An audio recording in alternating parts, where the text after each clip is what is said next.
Welcome to Bitstorm, a comedy game design podcast by two guys who know nothing about comedy nor game design. I'm Ben Slinger. With me, as always, is Trevor Scott. Hello. And joining us this week is our friend, Dungeon Master, fellow sweary dad, Mr. Michael Jones. Hello! Yeah. That's me. Welcome. Where's the applause track? Yeah, we'll put that in post. That's fine. Awesome. That'll be in there. Yeah, only after you say, "Where's the applause track?" and then it'll start. Cool. Yeah. But I want it to be like really cheesy. Except now Trevor has signposted that, so I'm not going to do that because that would then be too obvious. It's this whole thing we get into with the following. Whoever's editing gets to mess with the other person. All right, anyway, welcome, listeners at home. I think we're just going to jump straight into some click pitch. Trevor, tell us what that's about. Let's hear it. Let's hear a little bit from our guest, Michael. Yeah, we could do that. Introduce yourself. Hi, I'm Michael. I don't know. I'm a teacher. I've been listening to this podcast since it first was released. I love it. Your favourite episode was Blind Reflection for quite a while. I did love that episode. That was amazing. Check. Well, you'll need to. I know that you're not quite caught up, which is fine. We did a second chance click pitch on that, didn't we, Trev? Yes, we did a second chance click pitch on Blind Reflection. Came up with a new game based on that prompt. So, I'm gonna have to listen to that one. Yeah, I think I love that. Probably on 201 or 2. No, it must be on 202. Yeah, 202. Yeah, it's a pretty cool one. Yeah, yeah. It involved a cult, so. Yeah. That's right. Yeah, now I remember. I don't remember old episodes. No, of course not. Especially because I edited that one. Okay, so what we're going to do is we're going to play a little game called Click Pitch. We each have a random word generator that I fixed up in my Discord bot today because they broke it. And on the count of 3, 2, 1, click, we're each going to type some words into Discord, get a word, only one word each, and then we'll throw those words at each other and make it work into a game. Yeah, games. In case we haven't mentioned, video games. We're like 5 minutes Video in. games. We may not have said that's what we're doing. All right, 3, 2, 1, click. All right, my word, belching. Mine is clock. And mine is prerequisite. Okay. So is the belching?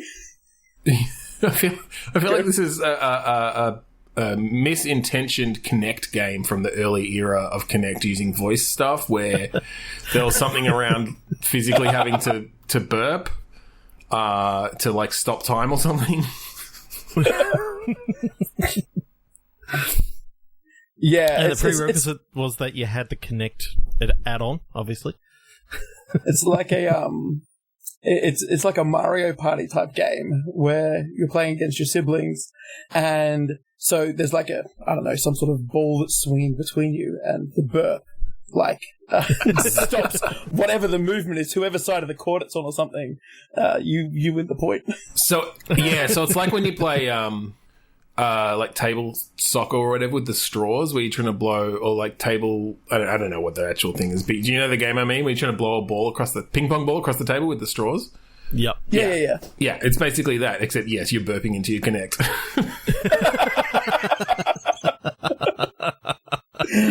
Oh no! It's a mobile app. Have you? There's one that you scream into the mobile app and it moves the character across the screen. Have you seen that one? Oh god, It's kind of like that, but instead of screaming, you have to burp. Yeah. So I don't know if there is burp good to jump. I don't know if there's burp to jump. I don't know if there is very good burp recognition software out there, but we will just have to be leaders in that field. Detecting the resonance volume, what you ate for lunch. And there's an adapter that goes onto there, and that's one of Ben's special peripherals. My peripherals? I thought it was Trevor's peripherals that was our segment from 3 years ago. There was a song to it and everything, but I'm sure that Ben has forgotten that by now. Trevor's custom peripherals, something like that. Yeah, that's actually pretty damn close. Yeah. All right, I think let's just click again on that. That's a warm-up. Yeah. Ousting. Experiment. Location.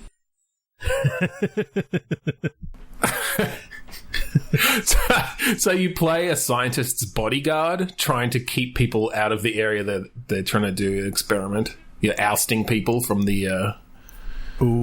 I like that. I could see that in VR, in which you've got to manhandle the people and throw them over the fence, sort of thing, and sort of like. I like that. It's in a 360-degree sort of thing, so you've always got to sort of move up to the person, throw them out, but then while you're doing that, people are sneaking in from behind. It's true. I don't think I've played a VR game with nice, well, maybe like Boneworks style thing, I guess, where you can kind of grab the ragdolls with two hands and they really got some weight to them. You really have to, as the young folks say, yeet them out of there. I shouldn't use that word. I like it. My first thought was, instead of the bodyguard thing, is you are the scientist and you've got some failed experiments and you're trying to get rid of them. So like as you're yeeting the failed experiments, they're like trying to bust their way back in or something. So you're okay. So this is Dr. Frankenstein. And you've got all your like weird, misshapen, failed monsters trying to break back in. I like that. But that's cool. If you throw them if you throw the wrong ones the wrong way, they merge together and form like bigger monsters that come get you. So I do like this. Are you then creating? Is this sort of you're attempting to create new experiments to fend off the old experiments? But if you don't do it well enough, you're just creating even more powerful experiments to then come and attack you. I think so. It's like, but you've got time pressures, obviously, so you got to do it really, really quickly because if the chemicals get too old, then they don't bond correctly, and it totally fucks up. It's like a tower defense game, except like you're in control of everything. So instead of just trying to stop the waves, you're creating the waves at the same time. That's kind of cool, actually. Actually, no, I like the time pressure thing where it's something like if you don't keep something going on your new experiments, then they turn against you, right? So while you're able to create more powerful experiments to fend off the attacking hordes, if you don't like keep enough electricity going into them or whatever, their brain short circuits and now they're coming for you. And you've just created a really powerful enemy that you were hoping would be on your side. But is not. Yeah, I really, really like that. Okay. I know this is very different to how we normally do it, but what sort of sound design and what sort of graphic design are you thinking? I could see. I'm just wondering whether you want generic monster sounds or whether it's like you want to try and give each monster that you create an individual voice using some sort of vocoder or something like that. So yeah, are we generating like procedural sounds based on how you've built these creatures? That's what I'm hoping. That would be cool. I'm picturing a very Spore-like creature editor where you've got a certain amount of points that you can spend, and when you attach limbs and stuff, you get like the nice stitching and stuff as you've like put this thing together and like all the flesh oozing out. You get to choose what color stitching and everything. Oh yeah, you can customize it right down so that when you're like very intricately built monster turns against you, you really feel it. You just feel that. But I chose the pink thread. Yeah. But unfortunately, you didn't double stitch it, and therefore the arms just fall off. Look, I couldn't afford that. That's advantageous when it's trying to destroy you. Exactly. So maybe you build them poorly because you know that they're eventually going to go against you. So, then coming back to the sound design, obviously, if you've used, like a fucking metal baseball bat as a leg, then you get the real one-sided, like, clunk, clunk, clunk, as it's walking towards you. It's all, generated procedurally. I feel like that could work well. Yeah, I'm really wondering how procedural skeletons work. And how things like Spore knew, okay, this particular animal has only got 4 legs, but this one here, I've put 32 legs on it, and still it manages to animate it correctly, like you did. If we really want to get technical, the secret to that was that it was always symmetrical. True. And so there are techniques for no matter how many legs you have, just having them go the right steps, sort of thing. And they always reach the ground, that sort of thing.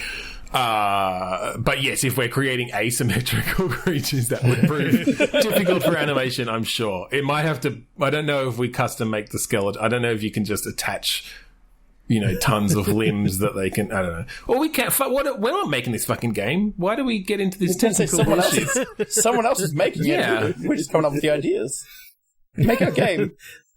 The idea is asymmetrical skeletons, fully animated, and they feel as though they're going to jump right out of the screen.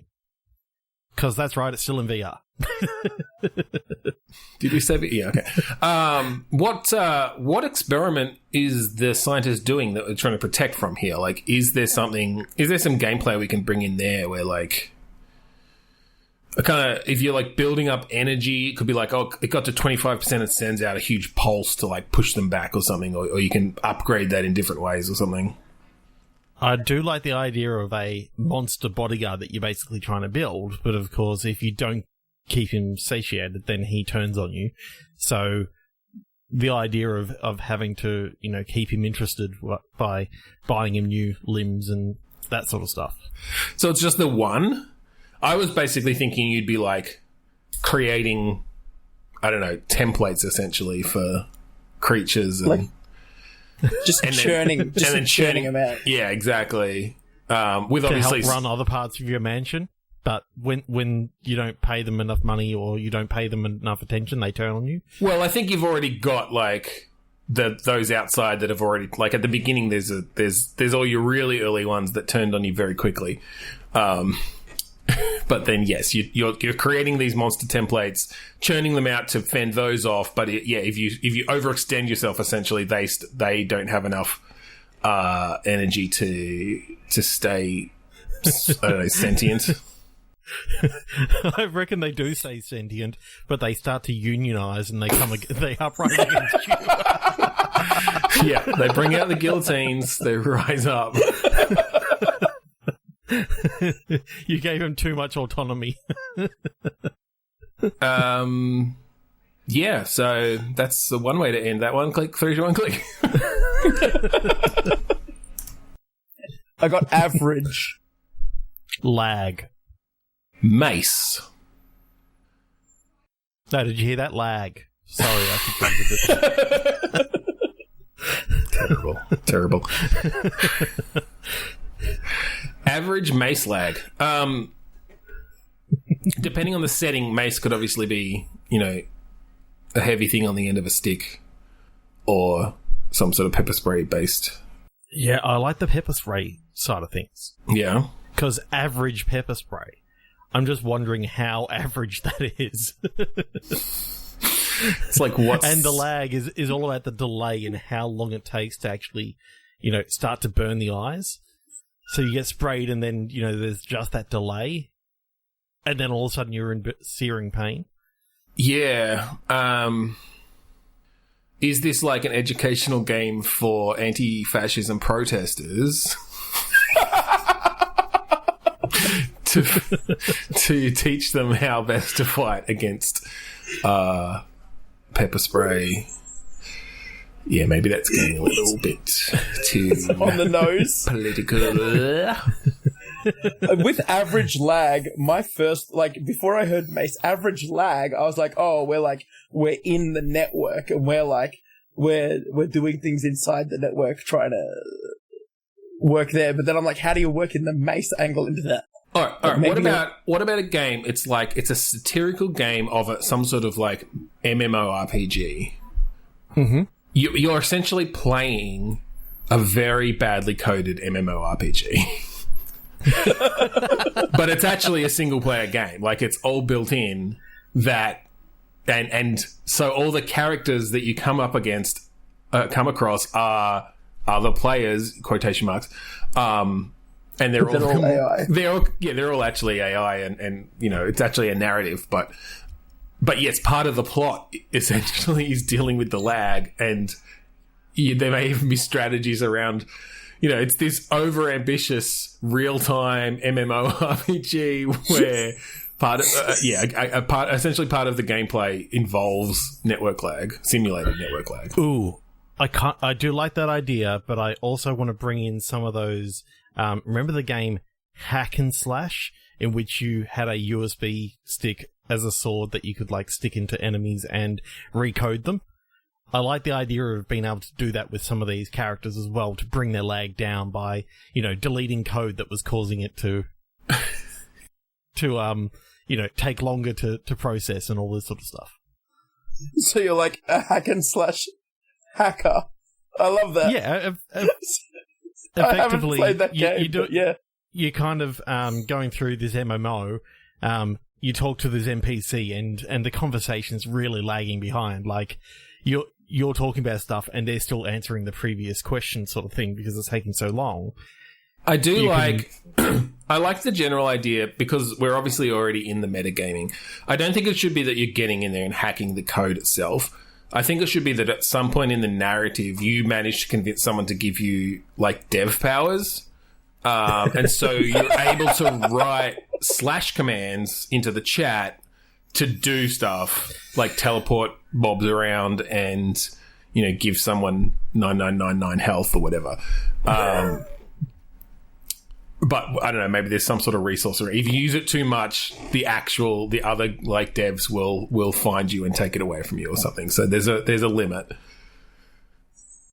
But the AI devs, because there are no real devs. Yes, exactly. The AI devs, yes. How about we go even more meta, and you also play your character outside the game, and he learns how to hack onto their servers to like improve code. So you're playing a character who's playing an MMORPG. I love that. Okay. Except we make it multiplayer. So there's multiple. But the multiplayer bit is only when you're not in the in-game MMO. That's only. And then it's just The Sims. Well, I was just thinking you can like send chat messages to your friends, and it's actually sending chat messages to your Steam friends, and like ask for tips and stuff, and be like, I'm trying to hack into these RPG servers, Trevor. Like, how do you have any hints? And that's your actual friends. Now, that has actually been done before, and it freaked me the fuck out when it happened in Pony Island. Yeah, where they bring you. Yes, they simulate Steam messages. Yeah, they actually simulate Steam messages, and it starts coming up as like, oh, really? Oh, why'd you send me that? Like, this is just so weird. And it's in the middle of, like, you're doing this question and answer sort of thing. And so it takes you away from what they're saying. It was really, it got me. It grabs someone from you. It's something like it asks you to type in the worst thing you can think of, and then you get a message saying like, repeating some of what you wrote back from someone on your friends list, saying, why would you send me this horrible thing? That's amazing. Yeah, it's really effective. So yes, I think we bring in some of that sort of stuff. You never actually know if you're talking to your real life friends or not. It's kept secret the whole time whether there is any multiplayer aspect to this game.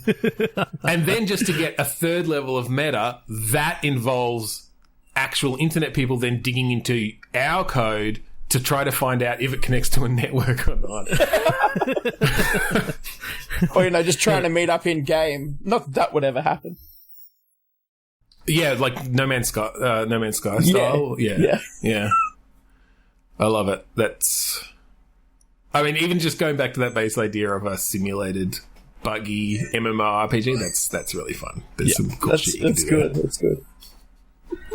I really, really like the MMO side of things. With just lag is one of those killers in games, but to have that as your main mechanic will just sort of blow people's minds. I don't know how you'd actually do it without just being annoying.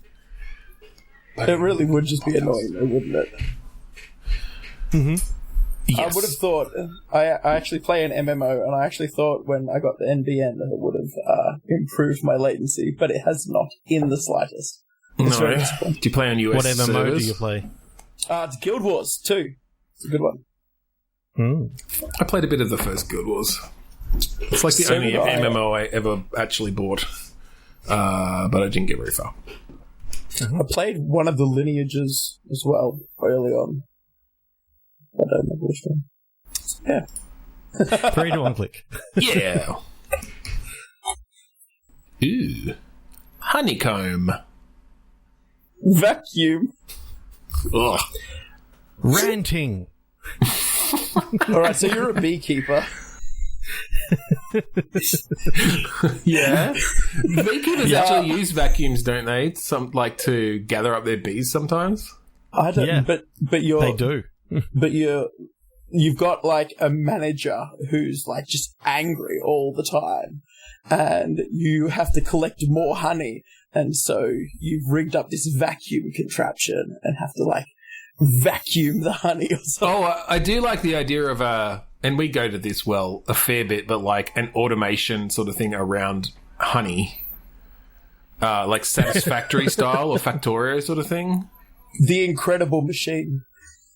Yeah, like there you go. You have to build a Rube Goldberg device to keep the bees happy and extract the honey from there. All the while, honeycomb. you've got a manager ranting at you, saying that you got to do this faster and you got to do this better, and why are you using the baseball when you could be using something a little bit heavier, like a softball or something like that. Like, it's just that old school Animal Crossing mechanic of that guy that like screams at you and belittles you the entire time. Every choice you make, regardless of what it is, just like shits all over you. But luckily, the bees are really friendly and they like give you uplifting comments as you go Thank you for not killing us. to like counter your horrible boss. And it gets real. Like that at the very start, you didn't realize that all those personal questions that you were entering in, like we're going to come back against you. So you essentially talking it into a like belittlement simulator, where it breaks down your We've got code that can dox you, basically. People play their video games for escapism, and this one just like, it's too real. It turns out that this game is actually DLC for our last game, and it's not a honeycomb game at all. It's a meta game around the code of the. Yeah, okay. This is just an expansion. This is just an expansion of that VR simulator firing people thing I saw. Oh god, I did see that. I think. Oh god! But wasn't it an actual tool? I think it was an actual tool for like management I think it was, to practice. Which is just awful. Yeah, dealing with distraught people after you fire them. But this is DLC for when you're working on a honey farm. It's for the opposite side. It's like, okay, here's how to deal with a fucking asshole ranting boss, and also how to get honey. Well, I think one of the things about that, doxing and all that sort of stuff aside, one of the things about like a ranting boss, if you can placate them somehow by doing everything that they're sort of wanting, yet still somehow subverting what they actually want to get it done in a slightly different way, could be quite fun. Because I know, in real life, when you get something done and your boss, asked it done one way, but you've done it in a better way, and they praise you for it, it's always the best feeling. Alternatively, after you've collected the honey, you take your Rube Goldberg mechanics, but like back to his house. And just managed to fill his house with honey. Yeah. But I do like the idea of like subverting the boss. That is fun.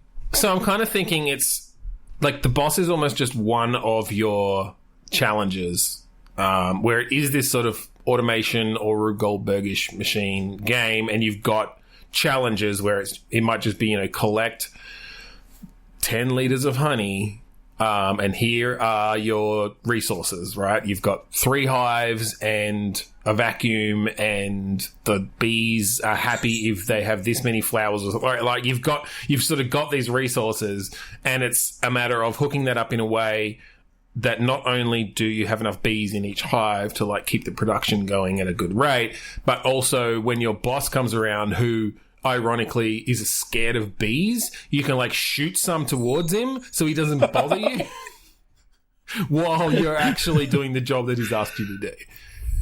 I love it. For some reason, I've just got this vision of all these hives sitting on these conveyor belts that are just going round in a circle, so that you don't have to move the vacuum. You actually move the hive under the vacuum. Well, you can bring in some real beekeeping stuff, because I'm pretty sure there's like a known area that you can move a hive. Like if you move a hive more than a certain amount, the bees won't be able to come back and find it. As long as you move it within a certain amount of time, they'll be able to find it again. So that can be part of the challenge. Like to the point that if you want to move a hive too far, you have to do it like, I'm going to move it 3 meters this month, and then I'm going to move it 3 meters next month if you want to keep the hive in there. So that they essentially, it's either they forget, or maybe all of the bees that remembered where the old one was have died. I don't know. How do you keep track of them? Do you have to like color code the bees, or it's like generation 1 tags on them? Yeah. Microchips in every single bee gets expensive, but worth it. The microchip is like half the size of the bee. It just digs right into their brain, and you can actually control them if you want. Then just take remote control, fly a bee around. It's a little Easter egg. Controlling the queen is the best. I don't know why. Oh, sorry, I was going to make a Freddie Mercury impression, but I couldn't think of a Queen song. They didn't have many hits at all. Bohemian Rhapsody? Anyway.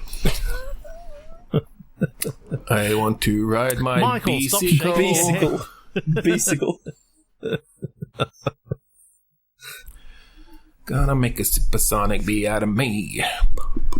Can't stop my bees. All right. 3 to 1. Should we move to a movie? Should we do a movie? One more. I like my. Because you got a good word. Okay. Lightning. Hostility. Tongue. Hung. Tongue. Ooh. Yeah. Oh, tongue. Tongue. Lightning. Hostility. Lightning tongue. See, when I thought that it was hung, I just got this like vision of, late night, Western guy up on the gallows. Oh. Lightning coming down from the background as he's hung, and then it's sort of a mystery around why this guy got hung. Well, look, when you're hung, tongue. I'm pretty sure your tongue like swells up and lolls out of your mouth, so we can go with that. I like the idea of kind of a noirish Western mystery. Yeah. So I kind of like the idea that your character maybe has just turned up, and this guy has been hung as he's turned up, and so he was actually coming here to talk to this guy that has just got hung. Kind of was a reporter. Was coming into town to talk to this guy. He gets killed, and then you're just investigating what actually led up to this, and whether it turns out that he's actually innocent or whether he actually did it. I like that because as a reporter, you presumably wanted to come and talk to him about some sort of news story, yep. which could then sort of cast a shifty light on the hanging. Like, was he killed because of what he knew? Yeah, what's the cover up here? That's, I like it. Yeah, a mystery, a conspiracy mystery in the Wild West, like the Wild West, as if that's it. Anyway, in the old American West, I guess. Wicca, in Wild the Wicca Wild West. Is interesting. I like that idea. I feel like that hasn't really been done much. It's always, gunfights and intimidation and sort of that tension, but doing it as, a bit, Is anyone else seeing this in pixel art? Because I'm seeing this. Oh, yeah. Yeah, like, I'm seeing this as that as modern sort of, pixel art, though. That really pretty pixel art. Yeah, kind of like your Thimbleweed Park pixely art, or more pixelated than that. I don't know that game. So, 8x8, that's it. Yeah, I definitely see it as like a 2D, well, the classic 3D point and click adventure when it, was like 2.5D. But in that pixel art style, I kind of like the idea that, to get some people talking, you have to actually, buy them a beer in the saloon and all this sort of stuff, because they just don't want to talk about what happened. It's too devastating what's happened to the... some real social mechanics. Yeah. That'd be cool. And having to, loosen some tongues if by adhering to each of the sort of people. Definitely. I love that. I love the idea that, depending, I reckon you build your character as such, so, and depending how you build it depends sort of on their initial response to you. So some characters will react differently, male and female, and some characters will react differently, tall or small, that kind of thing. And so just depending on your choices will sort of determine how far you have to go to get some people to try and talk to you. I do like that with different, essentially, you're going a bit more of an RPG-ish route where you're building your character, and then characters who you want to talk to have a certain axis that they will give information on, essentially. I think Red Strings Club did something similar to this, where you play a bartender and you have to, serve the right drinks to give people particular emotions. But I like this that, okay, well, this person is going to give information based on either seduction or drunkenness, right? You've got a couple of options there, and based on your character and the choices you made, you might be stronger in one of those options or not. But I think by talking to certain people, you could actually then harm some other conversations that you're going to have, because you've befriended this person here who isn't very well liked throughout the town, and they now see you as being a little too cozy to that person, so therefore you now need a little bit more to talk to, the sheriff or something like that.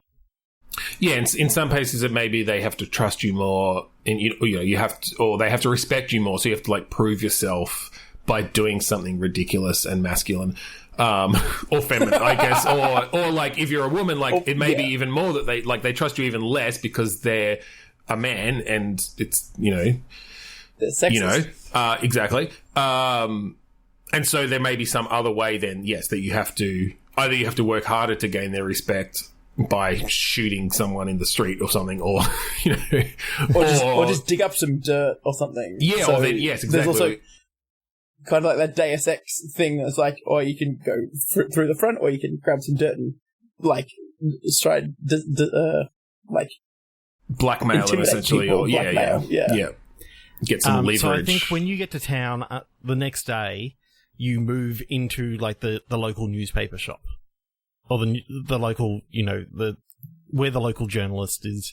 Or is it maybe it's the current newspaper editor who was hanged or something? Okay. Yep.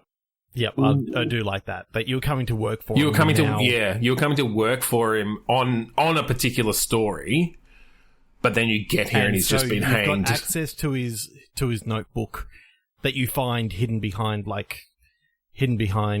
maybe a cabinet that's fallen behind the cabinet, or but it has like pages missing. Yeah. there's just different things that you got to do. Like, finally, you get access to his house, and you find some of the pages that are stuck to underneath the table or something like that. There's a page that is like it's in the printing press, and you have to get it. Like, find one in the print, like it's just sitting there waiting to be pressed and stuff. Oh yeah, he'd like set up. Yeah, he was going to publish something, and he'd set up the printing press with all the little like. And it's a puzzle actually because he hadn't quite finished, so you have to fill in the gaps. Or there's like a cipher, like he's got it ready, and it's all in this cipher, and you've got to crack the cipher. Yeah. So I kind of think that there's like this small conspiracy that you can come across within the town that the coffin maker in town hasn't actually made a new coffin in quite a long time. He just finds the measurements and then goes and digs up the old coffin that matches to that size, and then provides that to the family. And that's just like a fun little side conspiracy, or yeah. I kind of think that's something that is almost a red herring that, you know, it gets found out, but it's like it's not worth killing over.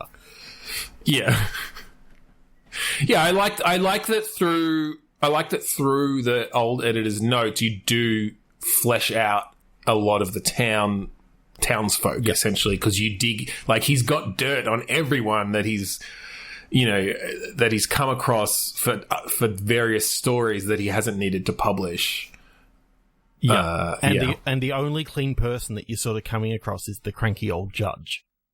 Okay, and that's where the conspiracy comes down to. Like, the guy that sentenced him to death is also the guy that he was trying to prove, you know, is embroiled in like a larger conspiracy to like sell up the whole town to like make way for a new freeway coming through or something like that. I like that. I wonder, just to not fall too, like, to not make it too obvious of like the one person he doesn't have dirt on is actually behind it all. Maybe the judge is behind it, essentially, in that he's using his powers to affect things, but he himself is being blackmailed by someone else that you wouldn't expect, or something. Like, there's someone pulling his strings, and that can be a big like twist at the end. The big twist at the end is the guy was never dead. The first guy who was hung. It was a body double. Yes. And you find that out through exhuming the body and finding that the coffin is empty. But the coffin is still there, so you know it's not part of the whole...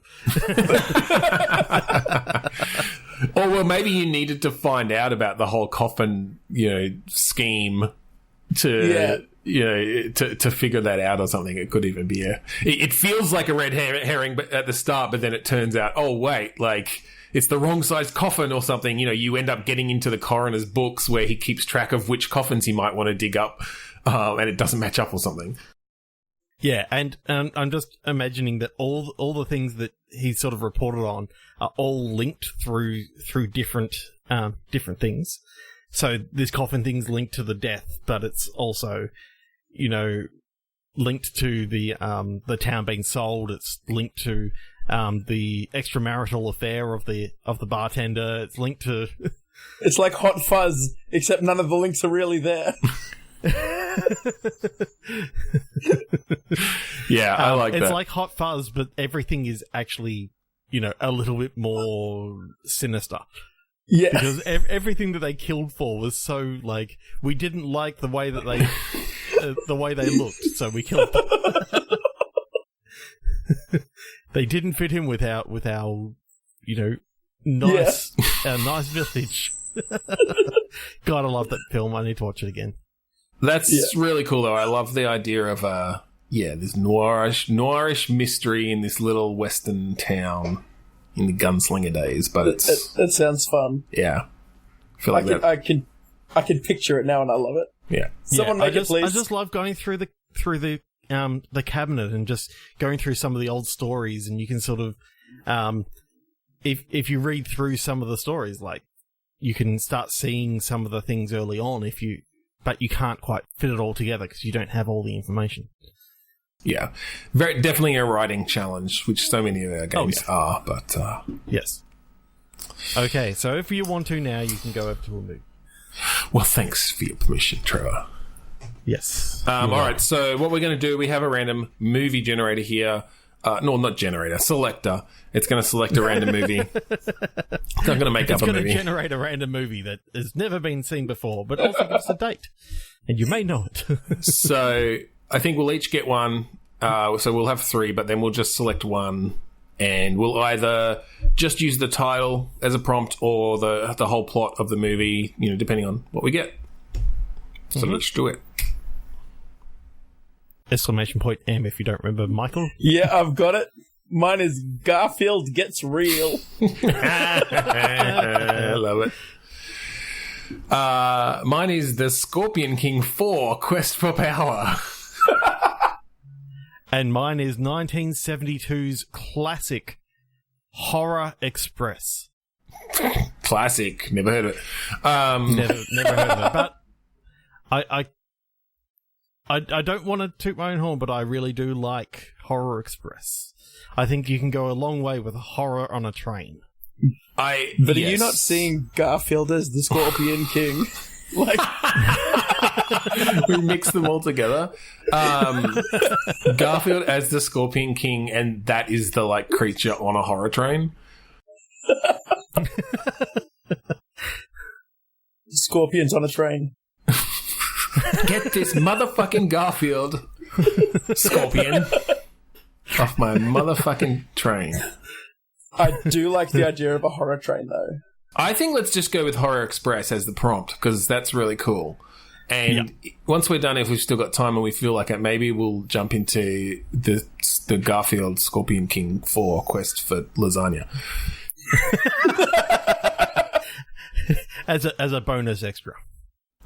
So what's some fun horror stuff about trains? Because I feel like this probably has... I mean, I was going to say it probably has been done. Obviously, we're basing it off an actual movie. But I feel like I haven't seen a horror movie or game set on a train.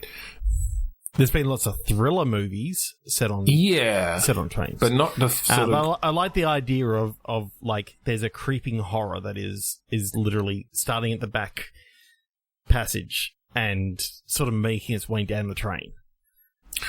Oh, or it's I do like that. Maybe some sort of body snatcher style thing where it's affecting people based on their seat numbers. You don't know that from the beginning, but yes, it's essentially coming from the back of the train to the front, and as it reaches their seat, they are affected by it. So I'm getting almost a multiplayer sort of thing on a train. I was thinking the same thing. I was like, what if you were the horror? And then I was like, wait a second, but then you need other people playing along with it. And then it's it's just Among Us on a train. But what's wrong with Among Us on a train? That could be cool, a 3D Among Us on a train. No, okay, so look, listen, here are the things I think have scary potential on a train. Tunnels, obviously, going pitch black for a little while. Close quarters, having to sort of push past people to, you've just got these very narrow walkways and things. Going between carriages is something that you could build on. Definitely. Steep declines. Yeah, and I guess just the unstoppableness of you don't have any power to start or stop this train as a passenger, right? No. You're kind of helpless on there. Especially if this train is automated. Okay. And it stops for nothing, basically. So it's the Snowpiercer train? Yeah, it's effectively like the Snowpiercer train, but it's not not set in a nuclear with winter. Snow all around. Yeah. Nuclear winter. I'm picturing that this is almost in the far future, you're going on a trip from... Let's set it in Australia, and you're going from Melbourne to Sydney or Melbourne to Adelaide. So a future of Australia where they've actually put in high-speed rail between states, between cities? Not super high-speed rail. It's still going to take some time, but there's going to be some tunnels along the way. But basically, the entire thing's automated. The only thing it stops for is if there's something blocking the tracks. But other than that, there's pretty much no staff on this train. Even food is sort of automated through some sort of AI. So I'm being pulled in different directions here because I like some of the potential for Among Us on a train, where you have these limited moments where you can kill people, whether it's while you're going through a tunnel or, you cross paths with someone between carriages, like that sort of thing, right? Like those things that we talked about being the moments where you've got the opportunity to kill without being seen. I don't know then how you bring in... Like, is everyone just walking up and down this train, I guess, and trying to... you can see within the carriage that you're in as long as you're not in a tunnel, essentially. That could work. Yeah, that could work. It could work, but then you get this whole thing of everyone sort of sticking together. But I think as a killer, that's what you want. Everyone sticking together, and when it goes into a tunnel, you can, in the midst of a group, murder. Actually, that's true. That's what it gives you over Among Us, where, Among Us separates you because you have to do the tasks, obviously, and you've got the sabotage. The train separates you in the sense of there are moments where the killer can... if they're close to someone, can kill without being caught out. Yep. Because they've got that time to essentially blind stab and then move away before, the train comes to... before the train comes out of the tunnel, and there's no evidence that it was you. So I think you could almost do a slower Among Us in the way of, there's certain contraband that the killer has that is all about, the murder weapon is actually something physical. So you need to, if someone decides to search you and that sort of stuff, or maybe there's an automated search that happens every now and again. So you've got to hide the weapon somewhere. And it gives everyone else a chance to actually find the weapon. Oh, I like that. There's the golden gun in GoldenEye kind of thing.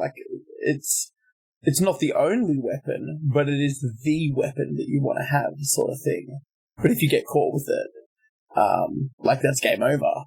Well, so I like the idea of searching people. I think that should be... Because I like the social aspects and keeping with the social aspects of Among Us. I think you can talk to anyone who's in the same carriage as you.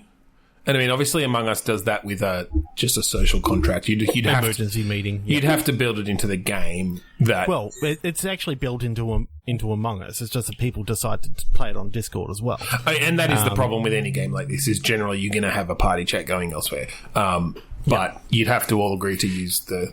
Yeah, anyway, assuming we could get past that so that only the people within the carriage could hear you. I mean, I'm going to put something out there, which has recently been done in Phasmophobia. Have you actually seen how they've done voice chat in that? Where you've got radios that you can use at any time, or proximity chat. And they recommend that you actually use the in-game chat because... Also, the ghosts in that game can actually respond to your voice. So if you're saying the ghost's name, they can actually respond to you and get angry. And I think the idea of having proximity talk anytime that you're near is actually kind of cool. So you could actually hear when someone dies in the tunnel. You actually hear, and as long as people agree to the social contract, not that it'll tell them who killed them and all that sort of stuff. No, but you'll know, you'll be able to hear, you're in a tunnel, it's maybe 10 seconds you're in a tunnel, right? 3 seconds in, you hear, it's like, oh shit, someone in this carriage has killed someone else. You either need to run, because they might, you probably need to give them a cooldown so they can't just off everyone in a carriage. Or maybe you don't. No, of course not. Because maybe you just have to make it that if you're in a... don't be in a carriage during a tunnel with a bunch of other people, because one of them could be the killer, Yeah, lock yourself in the supply closet. Stay there. Yeah, but that might make you suspicious, or, I don't know, for different reasons, right? Depending on how many people either die. Yeah. But yes, I like the proximity chat because it gives you the option... it gives you the opportunity for deception between players. You tell different things to different people.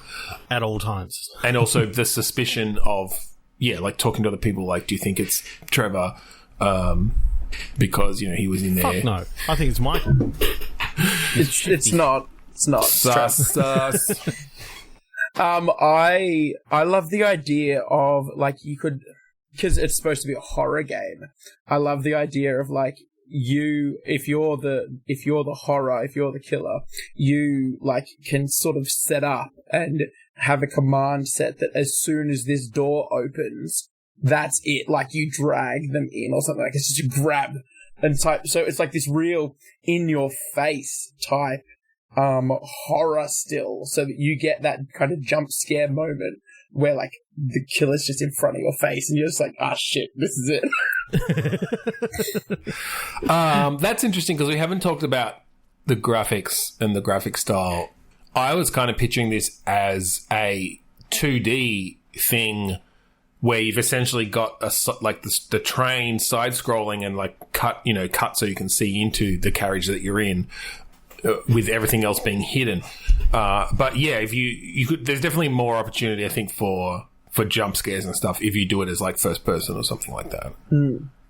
Also makes it hard, like, because with Among Us, one of the things is it's very easy to see sort of all the way around. Whereas with first person, you're limited to that like 90-degree field of view, which again brings in that horror element, which you could really sort of drive home, I think, with a first person type thing. Yeah, there's just something about also like there's certain weapons that you can pick up as the killer that you then once you use the weapon and it's broken, you've got to hide it somewhere so that people don't find people aren't able to find it as easy, but it can sort of also point them to, oh, you were just in this room and you didn't find this. Yeah, I think having to stash the weapons, essentially. There may be some rooms where you can get rid of them completely, like you can throw a knife out the window or something if you're in, the smoking cabin where they allow for the windows to open or something like that. But obviously, depending on different things, it might be suspicious that you're in there in the first place, or I don't know, maybe if you don't do it well enough, it'll leave a blood stain, so there's still some evidence that it was done or something like that. Did either of you ever play like a really old, I think it was Brodebund made, The Last Express? It's like the first thing I thought of was the body that you hide right at the beginning, and you strap it to the bed and then fold that bed back into a couch. Oh God. I don't think I ever actually played it. I remember it because it was quite artistically and technically well done, because it was all rotoscoped, right? I think it was all rotoscoped. Wasn't the whole thing in real time as well? It was. So if you had to be at a particular spot, a particular spot at a particular time to overhear a particular conversation. So, like, if you were after, like, clues, you're just up and down this train the whole time. And there was this guard who, like, he was on a time schedule for going up and down the carriages and checking on you and everything. It was really cool.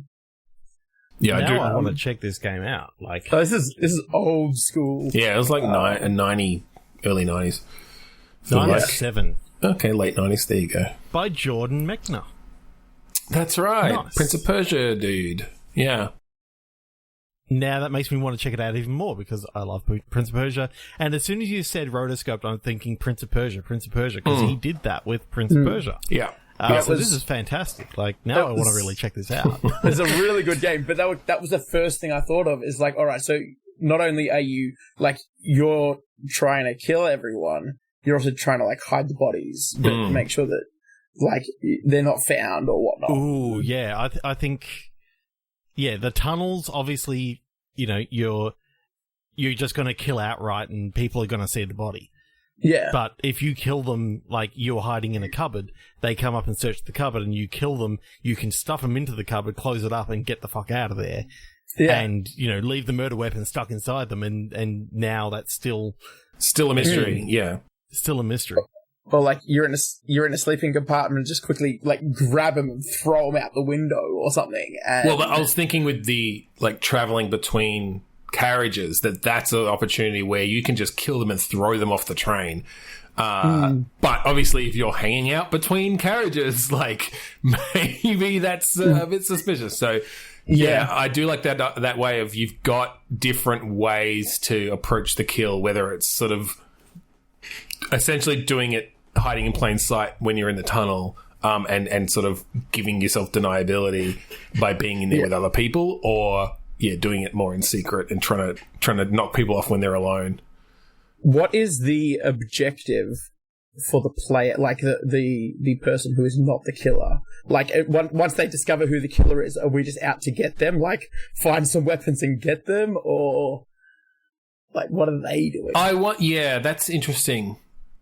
Because you definitely don't want the other people who are not the killer just having to wander the train and do nothing.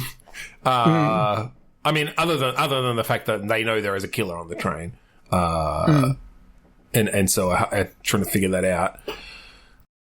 I think once the person has been figured out as the killer, if there's more than one person, they can, very similar to Among Us, where they can vote someone off.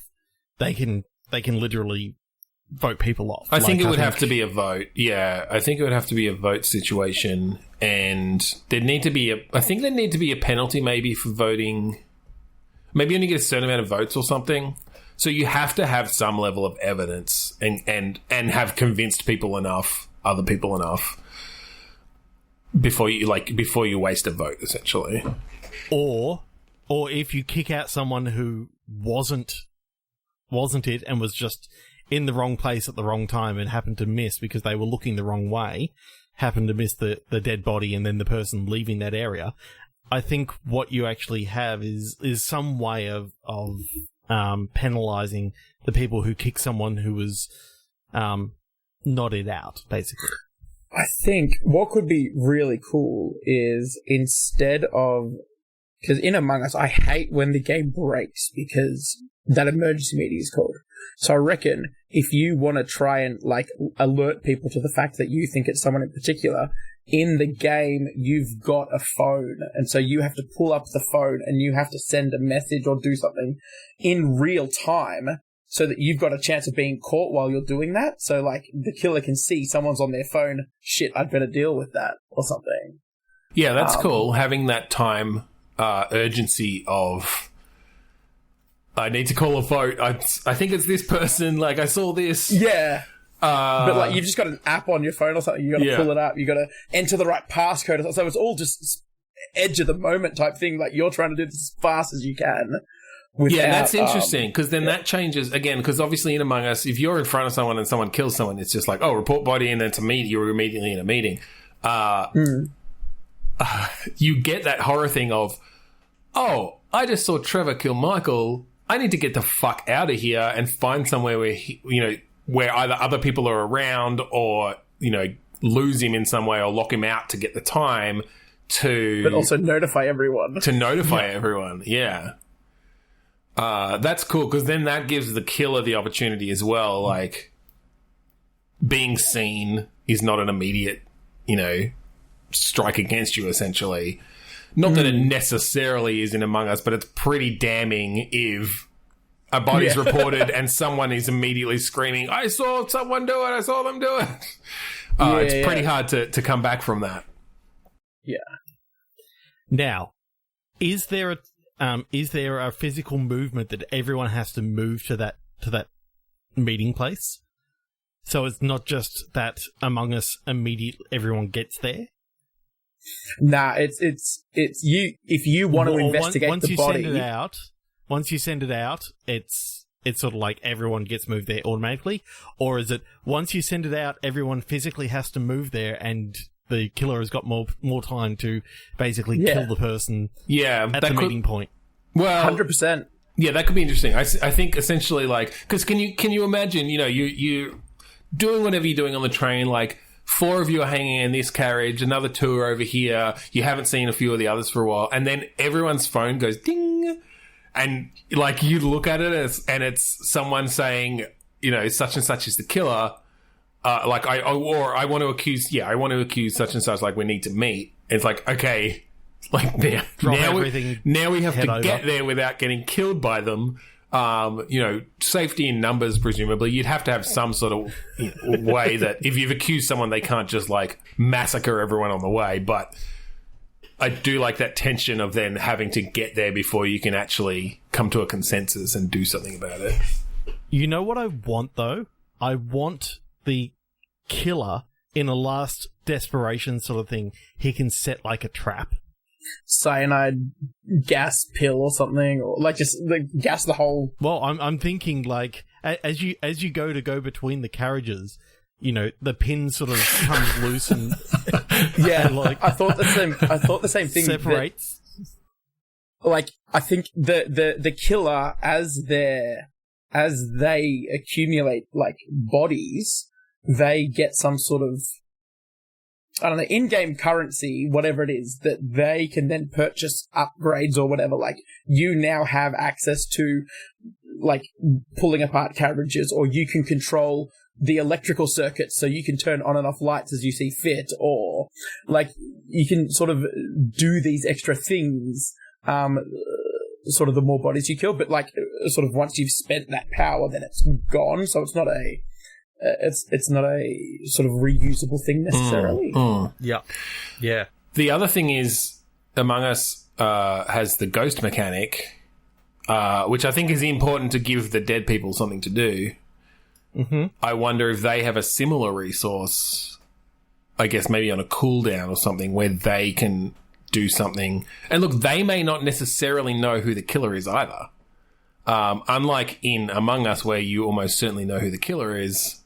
If you got an animation of who killed you. Yeah, well, yes, exactly.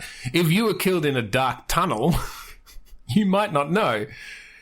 Or that's it. Or even then, when you see the killer, you don't necessarily know who it is, like, because they like pull a mask on or something or whatever. It's like it's the Scream mask or whatever, and so suddenly the killer is there. They've killed you, but you've got no idea who it is. Mm-hmm, mm-hmm. And then it's the same as like the Counter-Strike cooldown where the screen is black for a little bit or something. So it gives the killer time to move on, yes, get out of their guise. And so like your identity is safe. But then you get to do things like write the name of the person you suspect on a mirror in blood. Yeah. Right? So as one of the other players, you walk into a bathroom and see the name of someone on there.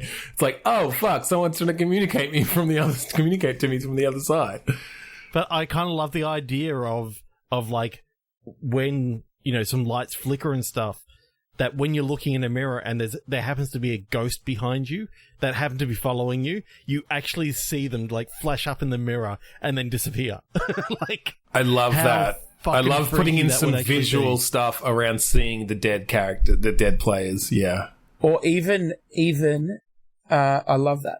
But, once they're killed, maybe they're not quite dead. So they get about 20 seconds to do something. So they get to scroll a name on the ground or pull out their phone and send a message or something. Like just this one last sort of ditch effort to do something. I like that, yeah. Particularly from, again, the horror side, the horror slasher flick sort of side of things. Yeah.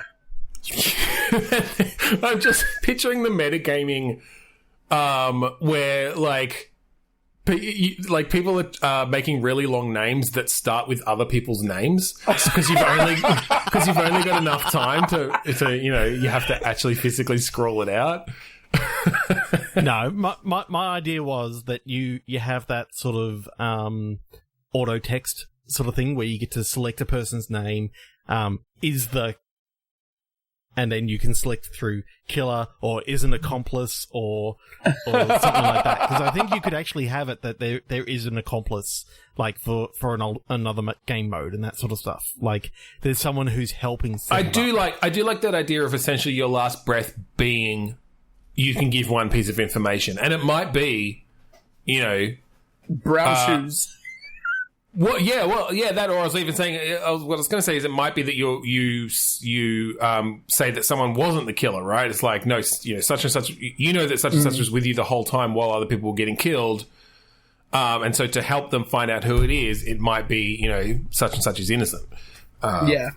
I think this game would work really, like, it wouldn't work so well probably with pickup games, but certainly with a group of friends. So you've really got that social contract going of, like, playing it properly. Because my friends, when someone first mentioned Among Us to me, I was like, oh, my friends and I were playing this years ago in a Gary's mod, where essentially one was the killer and you were all just trying to survive. but not killing everyone. You were just trying to figure out who the killer was. Oh, sort of yeah, thing. yeah. So, Yeah, it's a fairly common, especially in like card games and stuff, right? Or just like social games with werewolf, mafia and werewolf and stuff. Yeah. So yeah, I agree that as long as there is some social contract in place and it's played properly, there's some really cool fucking ideas there.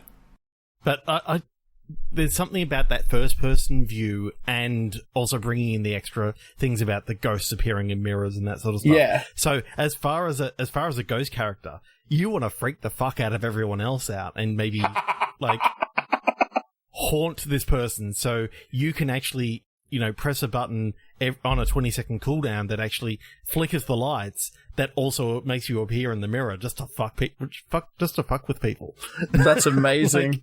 That is so good.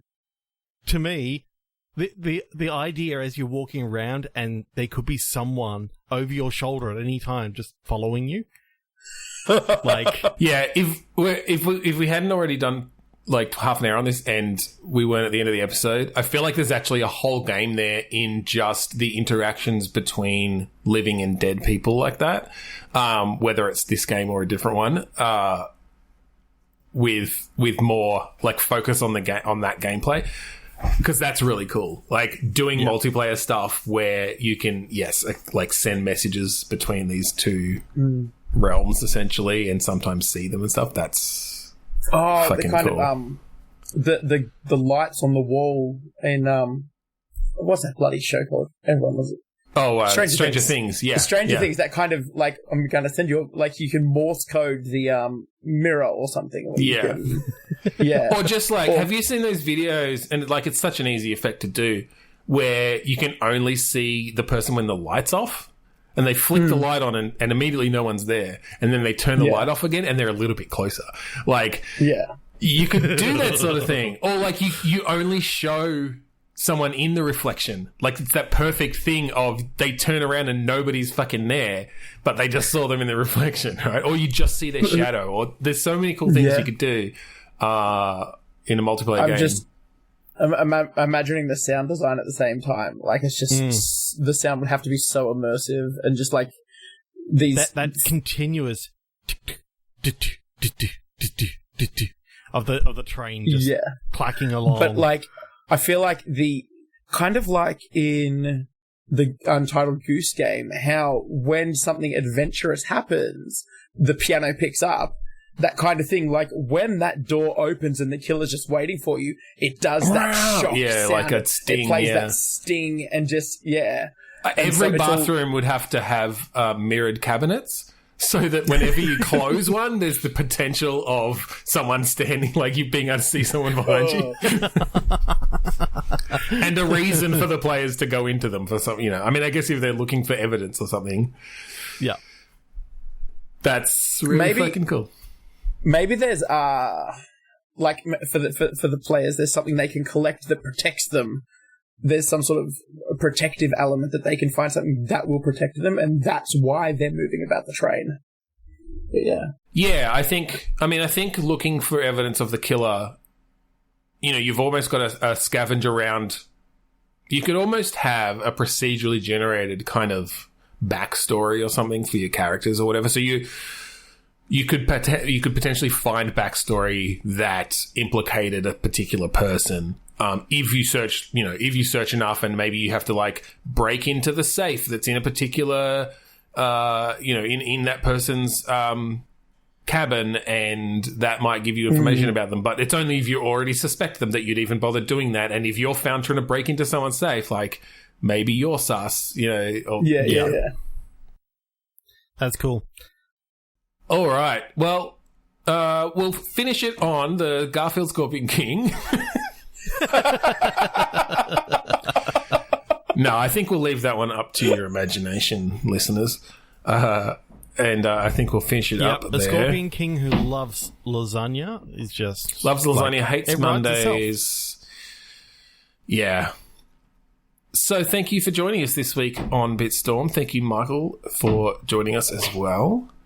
An absolute pleasure. A lot of fun. If you want to find... Well, actually, no, look, let's do Michael's socials. Do you want to give out any social stuff for people to Oh, look, if you Find want to you. find me, I'm quite active on Twitter. Not that you want to find me, but anyway, it's at Bardscore, at Bardzilla, with an underscore at the end there, because Bardzilla's taken by someone with 7 tweets, and I just want that account, but you know, Fuck that I guy. can't get it. So yeah, Bardzilla with an underscore.